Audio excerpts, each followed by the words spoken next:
سردار لطیف کوسہ آج پھر حکومت پر برس پڑے۔ کہا کہ اگر 1970 والے واقعات کو دوبارہ دہرائیں گے تو ملک میں انتشار پھیلے گا،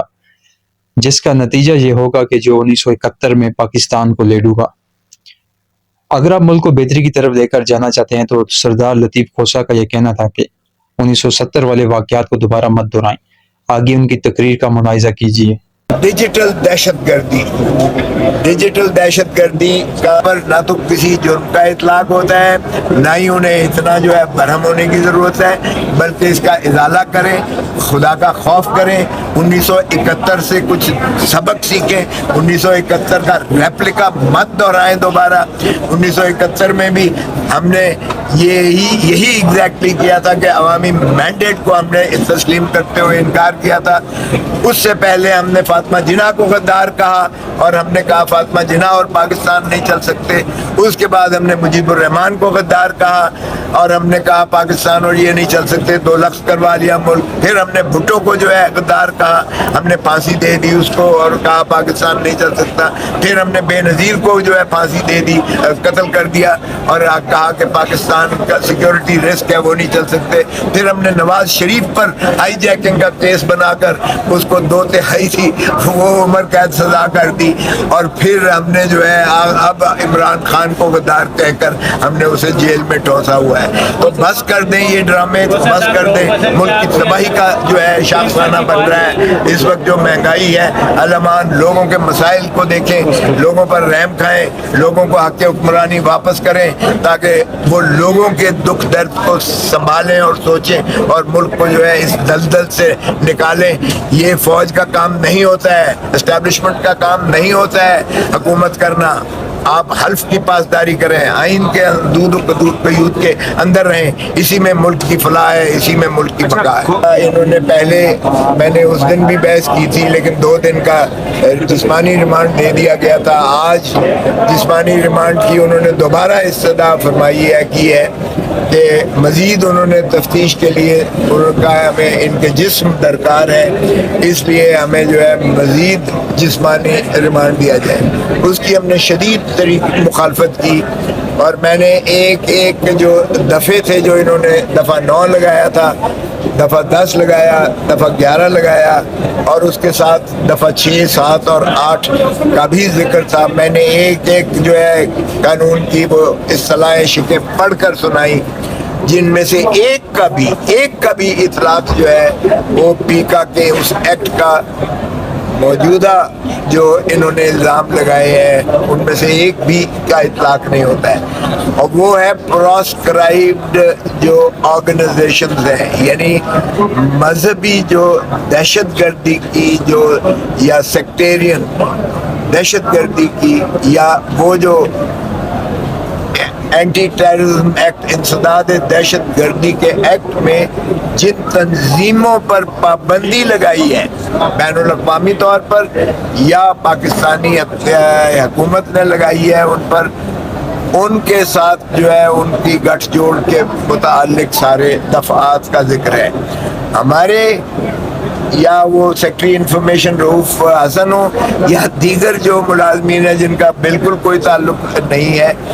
ان پر یہ الزام سرے سے ہے ہی نہیں کہ وہ کسی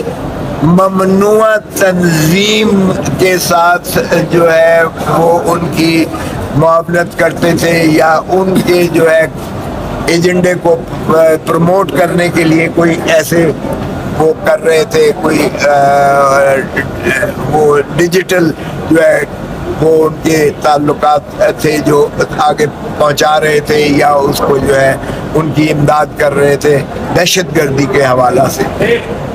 ہاں البتہ یہ ضرور ہے کہ وہ تو میں نے یہی کہا، میں نے کہا جناب یہ دہشت گردی کے یہ جو دفعات لگے ہیں یہ بنیادی طور پر تو پھر حکومت کے خلاف لگنے چاہیے، کیونکہ جو فارم 47 کی پیداوار حکومت ہے، جو یہ عوام کے حقوق اور مینڈیٹ پر ڈھاکہ مار کر جو وزیر اعظم اور باقی عملہ فیلا سارا بیٹھا ہوا ہے، جو غاصب ہیں عوام کے حقوق کے، اس ریاست پر قبضہ کیا ہوا ہے، غلبہ کیا ہوا ہے، جنہوں نے آئین کی سبورشن کی ہے، آئین سے انحراف کرتے ہوئے انہوں نے عوام کے حقوق پر ڈاکہ مارا ہے. اندر تو ان کو ہونا چاہیے, بابا سلاسل تو ان کو ہونا چاہیے, نہ کہ عوام کے جو نمائندگان پر سب سے جو ہے بڑی جماعت ہے, سب سے ہر دل عزیز جو لیڈرشپ ہے, آپ اس کے مرکزی دفتر کو بند کر کے اور اس کے قائدین کو اندر کیا ہوا ہے. تو یہ 2.5-3 سال سے جو کچھ اس ملک میں ہو رہا ہے یہی دہشت گردی ہے. میں ریاستی دہشت گردی اس لیے نہیں کہوں گا کیونکہ ریاست عوام ہوتی ہے. یہ بنیادی طور پر ایک پہلے ہم کہتے تھے پولیس اسٹیٹ ہے, اب یہ گیرزن اسٹیٹ بن گئی ہے. پولیس اور ان کا ایگزیکٹو گٹھ جوڑ ہے اور انہوں نے غاصبانہ قبضہ کر کے ایک گماشتے بٹھا دیے ہیں اس ریاستی اداروں پر, حکومت کے اداروں پر جو ہے بٹھا دیے ہیں ان کو فارم 47 کی پیداوار کرتے ہوئے,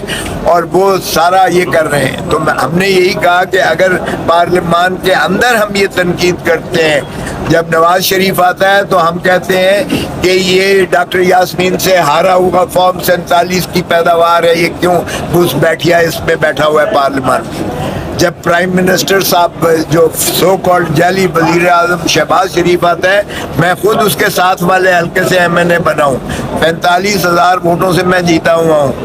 اور میرے مخالف خواجہ سعد رفیق نے مجھے فون کر کے اپنی شکست کو تسلیم کرتے ہوئے مجھے مبارکباد دی. تو میں نے اسے ہنستے ہوئے کہا, میں نے کہا بھائی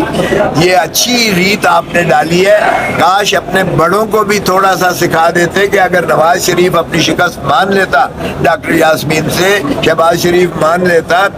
یہ جو ہے خواجہ آصف جو بڑے دبنگ طریقے سے کہتا ہے کوئی شرم ہوتی ہے کوئی حیا ہوتی ہے, میں اسی کے الفاظ لوٹاتے ہوئے اس کو دہراؤں گا, کوئی شرم ہوتی ہے حیا ہوتی ہے. اگر آپ ریحانہ ڈار سے ہار گئے تھے تو کیا مذائقہ تھا کہ آپ بھی یہ تسلیم کر لیتے تو اچھی ریت پڑتی. تو آج ہم نے مخالفت کی شدید اس ریمانڈ کی, اور ابھی انہوں نے ہماری بحث سننے کے بعد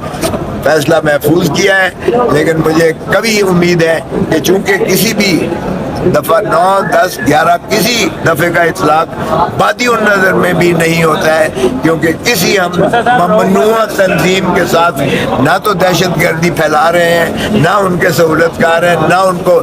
گلیمرائز اور گلوریفیکیشن کر رہے ہیں جو دفعوں میں الفاظ لکھے ہوئے ہیں ان شکوں میں. تو اس لیے کسی بھی جرم کا ہمارے اوپر اطلاق نہیں ہوتا ہے. یہ ہمارا حق ہے تنقید کرنا حکومت کے اوپر کہ عوامی مینڈیٹ پر جو ڈاکہ مارا ہے اس کو واپس لوٹاؤ. یہ ہمارا حق ہے یہ ان سے تقاضا کرنا کہ آپ گھس بیٹھیے جعلی وزیر اعظم بن گئے ہو. یہ ہمارا حق ہے. یہ ظلم اور جو بربریت روا کی گئی ہے, گیرزن اسٹیٹ بنا دیا گیا ہے, یہ ہمارا آئینی اور قانونی حق ہے. اس لیے اس